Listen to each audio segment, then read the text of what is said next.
If you don't forget these 5 things, it will help you tremendously, all 5 of these things, on your carnivore journey. That's a promise. Hey guys, thanks for tuning in to today's video. I'm about to share with you guys the 5 tips. I said the 5 tips to your success on the carnivore diet. And a little bit of a spoiler alert, tip number 4, you do not want to miss tip number 4 because it is like my favorite thing in the world. I can't live life without this. Even before my carnivore journey, I had to have tip number 4, and especially on my carnivore journey. So make sure you stay tuned for this whole video because tip number 4, and I'll even say tip number 5, is critical.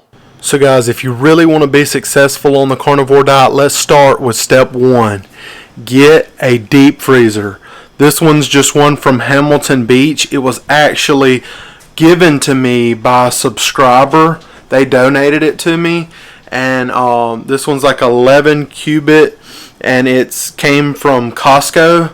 They generously bought it for me and shipped it to me, but they wanted to remain anonymous. But get a deep freezer, because when you're on your carnivore journey, you're going to be going through a lot of meat and you're going to be eating a lot of great delicious cuts of meat, but you need this on the carnivore diet. You don't have to get one like this. You can get a small little one. If you already have a deep freezer, that's great, but you definitely want a deep freezer.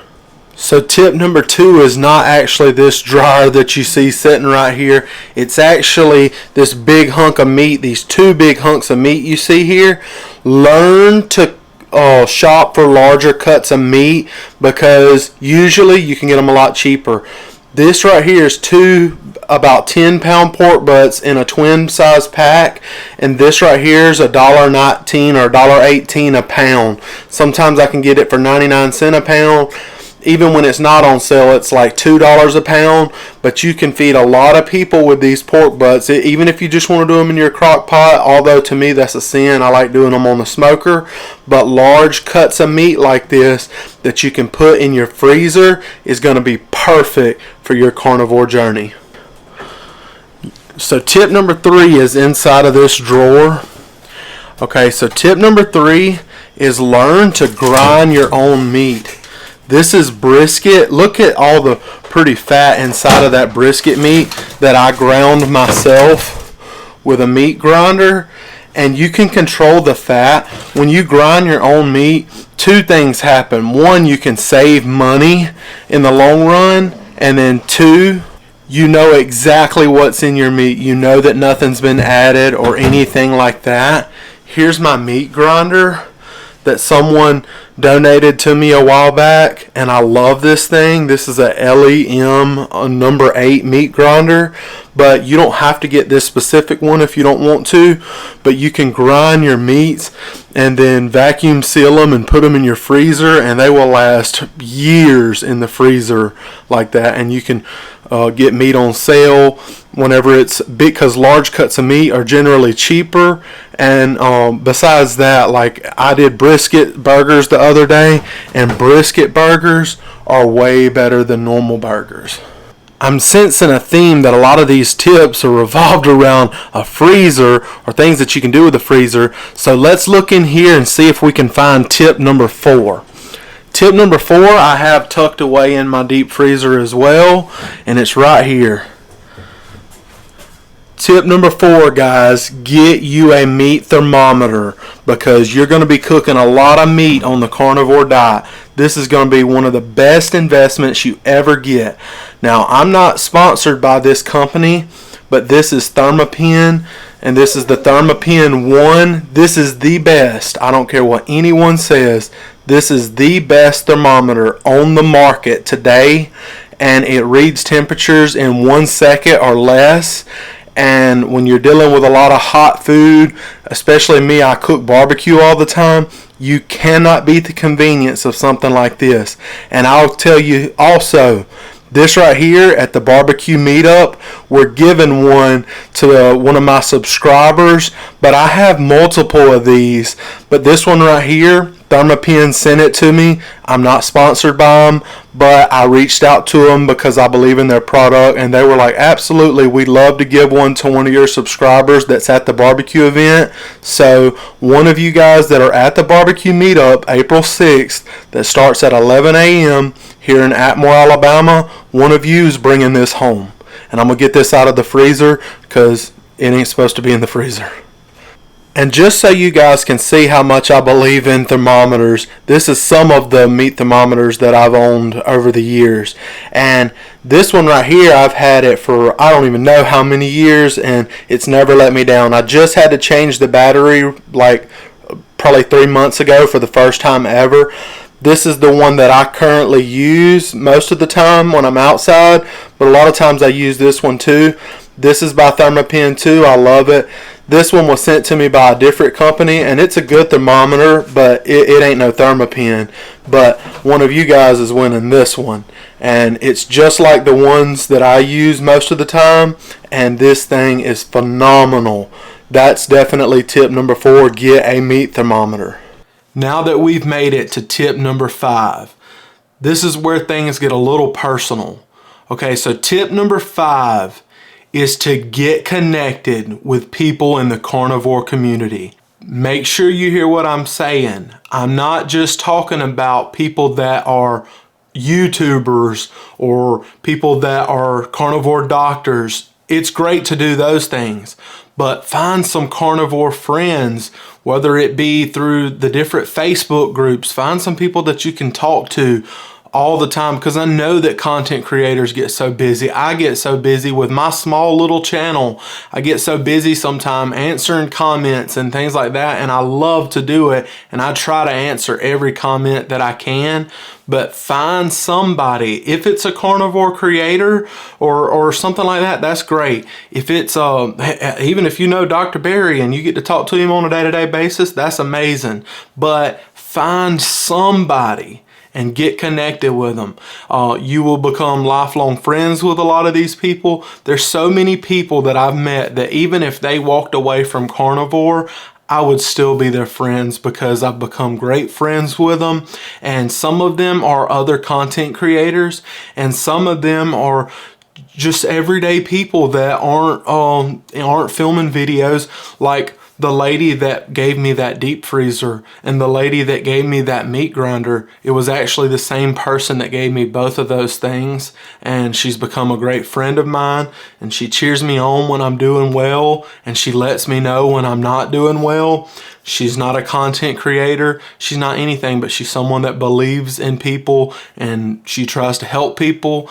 And it's just amazing the connections that you can gain and have on this journey. So tip number 5, make sure you get connected with someone in the carnivore community, because there are going to be tough days. I don't care what people say. There's going to be tough days. There's going to be moments of weakness. There's going to be parties that you have to go to. Sometimes you might slip up. There might be different things going on in your life. I mean, it could be a loss of a loved one. It could be just an argument with your spouse. There could be so many different things, or some restaurant you went to and you smelled something. These are things that I've dealt with. And but you need to get connected with people inside the community that know what you're going through and know about sugar and carb addiction, and that can help you and cheer you on along the way. And if you'll notice, a lot of these tips, of these 5 tips that I'll go over again very briefly, will actually help you save a lot of money on the carnivore diet, which makes it easier to stick with it. It's not just as easy as, oh, I can do it, I can eat the meat, but I mean, can you fit it in your budget? And these are things that will help you to fit it in your budget over years and years and years, because we plan on doing this the rest of our life. We say that this is a lifestyle. So that's why I said, number 1, get you a deep freezer. If you already have one, that's great.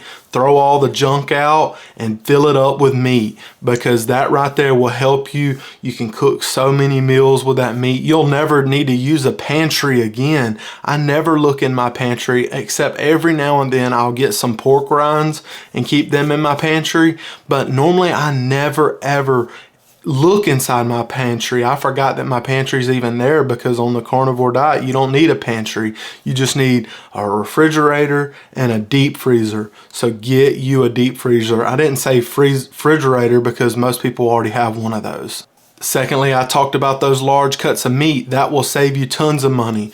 Brisket, pork butts, so many different cuts of meat that people pass up every day, that different cuts that they think are a waste and nobody wants.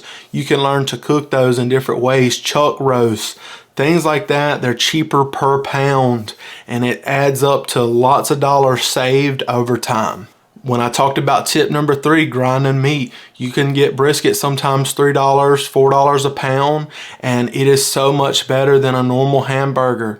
And so many other things that you can do. Like, I'm trying to get into deer hunting this year. I'm wanting to go out and start harvesting my own meat, and learning that whole process and how to do it the right way and how to be an ethical hunter and all that stuff. But in that process, that's meat that's gonna be in my fridge or in my freezer, and so that freezer is gonna help me out a lot, but that grinder is gonna help me to grind up that deer meat into deer burgers, add a little brisket fat with it or something to make it a little bit fattier, and things like that are just gonna help you on your carnivore journey. As I said earlier, tip number 4, you cannot bypass tip number 4. Get a meat thermometer. You don't have to get the best one. I'll tell you, like I said earlier, Thermometer makes the best one. If you want a wireless one, there's other brands that make pretty good ones. Thermometer has great ones. Fireboard has a good one. But when it comes to the instant read thermometers, nobody beats Thermometer, and I'm not paid to say that. I've just used them and abused them, and they just continually work. They can get rained on, be left out in the storm, all this stuff, they still work. They're amazing. And I've seen people make these mistakes multiple times, where they'll get an expensive piece of meat or a big hunk of meat, they'll throw it on the smoker or throw it in the oven, and they will cook it until it's just completely way overcooked and super mushy or dried out, and they've ruined an expensive piece of meat. But all they needed was a meat thermometer. If you have a meat thermometer, it will save you so many times on overcooking your meat, or being like, man, this steak is kind of good, but it would have been way better if I would have pulled it at 125 or 130 or wherever you want to pull your steak at. With a good instant read thermometer, you'll get it every time. And I've already stated tip number 5 multiple times. Get connected with someone in the carnivore community, because you want friends on this journey. Big Pharma's against us. It almost feels like the government might be. I know it's crazy saying something like that, but there's so many different people in the medical field that's against us, in the vegan space that's against us. There's so many people that are against us eating meat and saying that bad things about it and stuff like that, but we need to stick together. If we're gonna make it and we're gonna grow this whole space, this whole community, we're gonna have to stick together, and we're gonna have to encourage each other, because hard times do come. And so that's my 5 tips, and I hope you guys enjoyed them, and I hope you remember to hit the like button. Let me know if there was any tip that meant the most to you, one that you really liked. What was your favorite tip? And for those of you guys that are coming to that barbecue meetup April 6th, thank you so much. I cannot wait to see you guys there and get to know you guys better.